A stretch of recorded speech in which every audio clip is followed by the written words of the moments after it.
السلام علیکم ورحمۃ اللہ وبرکاتہ۔ بسم اللہ الرحمن الرحیم۔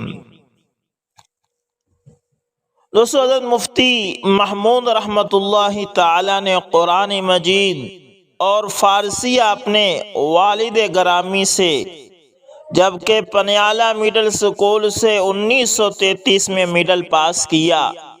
اسکول کی اتنی تعلیم کے بعد ابا خیل مولانا عبدالعزیز شاہ سے 3 سال پڑھتے رہے۔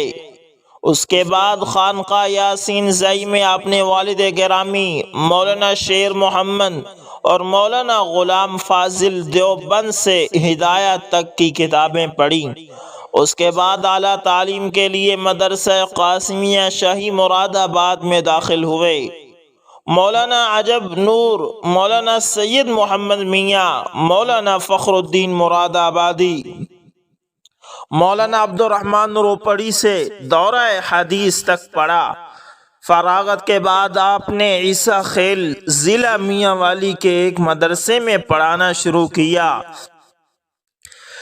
پھر ابا خیل کے مدرسہ میں منتقل ہو گئے۔ ابا خیل میں مولانا عبدالعزیز شاہ صاحب سے بیعت ہوئے۔ مولانا عبدالعزیز شاہ خانقاہ یاسین زئی کے صاحبزادگان میں سے تھے۔ ان کے جد اعلیٰ حضرت دوست محمد قندھاروی سے مجاز تھے۔ مولانا عبدالشاہ عزیز نامور عالم دین اور پیر طریقت تھے۔ وہ خانقاہ یاسین زئی سے ابا خیل بنو میں منتقل ہوئے۔ یہاں حضرت مفتی صاحب پڑھانے کے لیے تشریف لائے، بیعت بھی ہوئے اور آپ کو ان سے 4 سلاسل میں خلافت بھی ملی۔ ملتان آمد۔ 1952 میں آپ مدرسہ قاسم العلوم ملتان تشریف لائے۔ حضرت مولانا عبد الخالق سابق استاد دارالعلوم دیوبند اور بانی دارالعلوم کبیر والا، ان دنوں قاسم العلوم کے شیخ الحدیث تھے۔ مولانا عبد الخالق صاحب بخاری شریف اور مفتی صاحب مسلم شریف پڑھاتے تھے۔ حضرت مولانا عبد الخالق صاحب کے کبیر والا چلے جانے کے بعد آپ صدر المدرسین اور جامعہ قاسم العلوم کے شیخ الحدیث اور پھر محتمم بھی رہے ہیں۔ یہاں ایسے تشریف لائے کہ زندگی کے آخری سانس تک یہاں سے تعلق منقطع نہیں ہوا۔ 1945 میں جمعیہ علماء اسلام کلکتہ میں قائم ہوئی۔ علامہ شبیر احمد اس کے سربراہ مقرر ہوئے۔ جمعیہ علماء اسلام بنیادی طور پر مسلم لیگ کی ہم نوا تھی۔ پاکستان بننے کے بعد علامہ شبیر احمد عثمانی نے 1949 ملتان میں علماء کرام کا اجلاس طلب کیا۔ جمعیہ علماء اسلام کا احیاء کرنا چاہتے تھے۔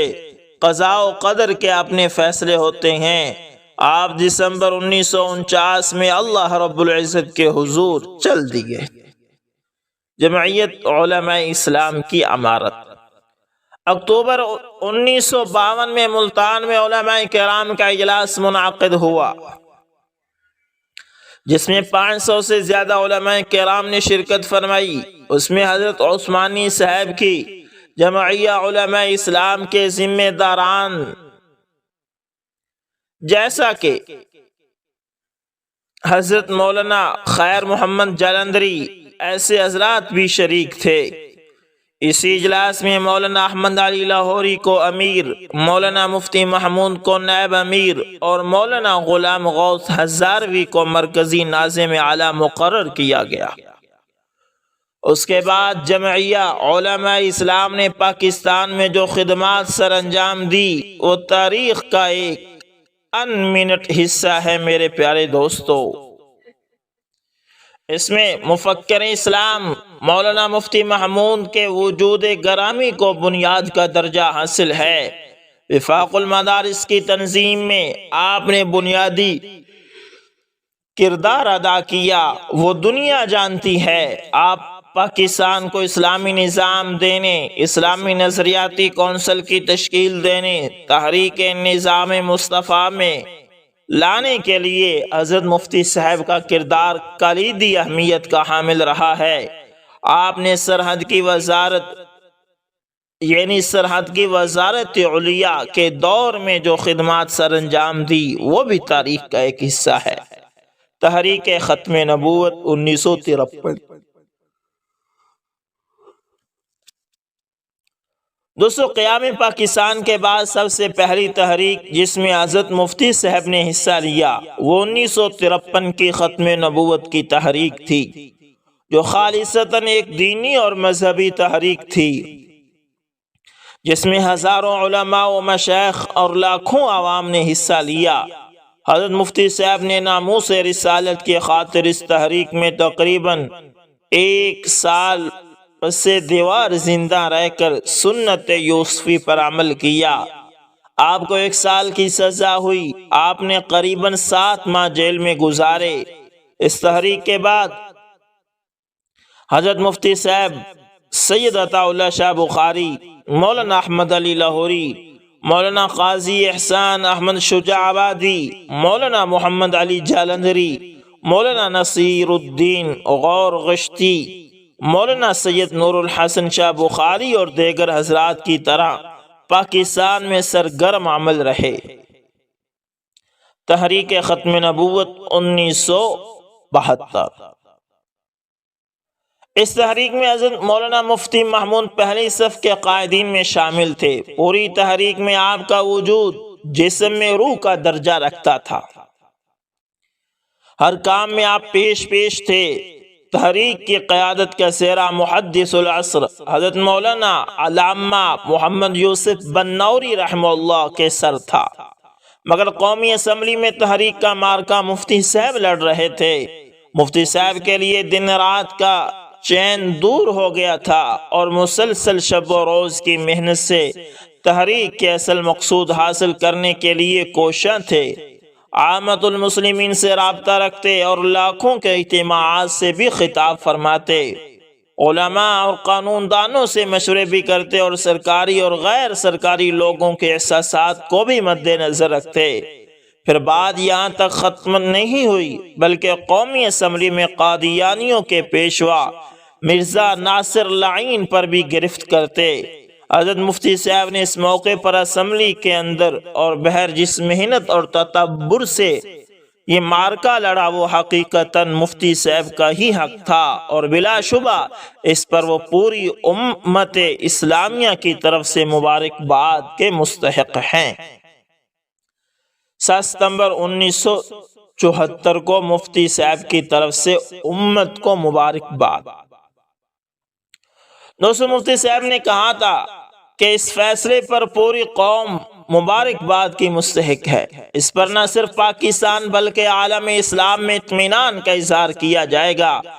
میرا خیال ہے مرزائیوں کو بھی اس فیصلے کو خوش دلی سے قبول کر لینا چاہیے، کیونکہ اب انہیں پیغمبر مسلم اقلیت کے جائز حقوق ملیں گے۔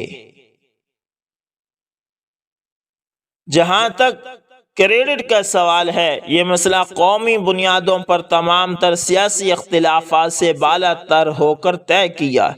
اس مسئلے کے حل میں ارکان قومی اسمبلی اور سینٹ نے اتفاق رائے سے فیصلہ کیا، اور یہ بھی ٹھیک ہے کہ مجلس عمل نے پروقار جدوجہد جاری رکھی۔ حالانکہ فائرنگ ہوئی، لوگ شہید ہوئے، لاٹھی چارج، گرفتاریوں اور تشدد کے تمام واقعات کے باوجود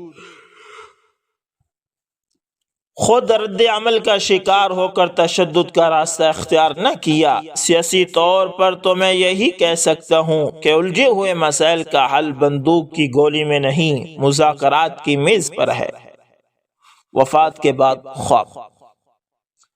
آپ رحمت اللہ تعالی کی وفات کے بعد آپ کے ایک عقیدت مند نے آپ کو خواب میں دیکھا اور پوچھا کہ فرمائیے حضرت کیسے گزری؟ اس پر آپ نے فرمایا کہ ساری زندگی قرآن و حدیث کی تعلیم میں گزری، اسلامی نظام کے نفاذ کے لیے کوشش و کاوش کی، وہ سب اللہ رب العزت کے ہاں بحمدہ تعالی قبول ہوئے، مگر نجات اس محنت کی وجہ سے ہوئی جو قومی اسمبلی میں مسئلہ ختم نبوت کے لیے کی تھی۔ ختم نبوت کی خدمت کے صدقے اللہ تعالی نے بخشش فرما دی۔ اللہ اکبر، اللہ اکبر۔ اللہ تعالیٰ سے دعا ہے کہ اللہ تعالیٰ ہمیں بھی علماء کرام کے نقش قدم پر چلنے کی توفیق عطا فرمائے اور دین کی دعوت کے لیے ہمیں بھی قبول فرمائے۔ دوستو جتنا ہو سکے ختم نبوت میں اپنا حصہ ڈالا کریں اور اپنے ارد گرد جاننے والوں سب کو اس لعین فتنے سے، قادیانیوں کے فتنے سے محفوظ رکھیں۔ ملتے ہیں کسی نیکسٹ اچھی سی ویڈیو کے اندر، تب تک کے لیے اللہ حافظ، جزاک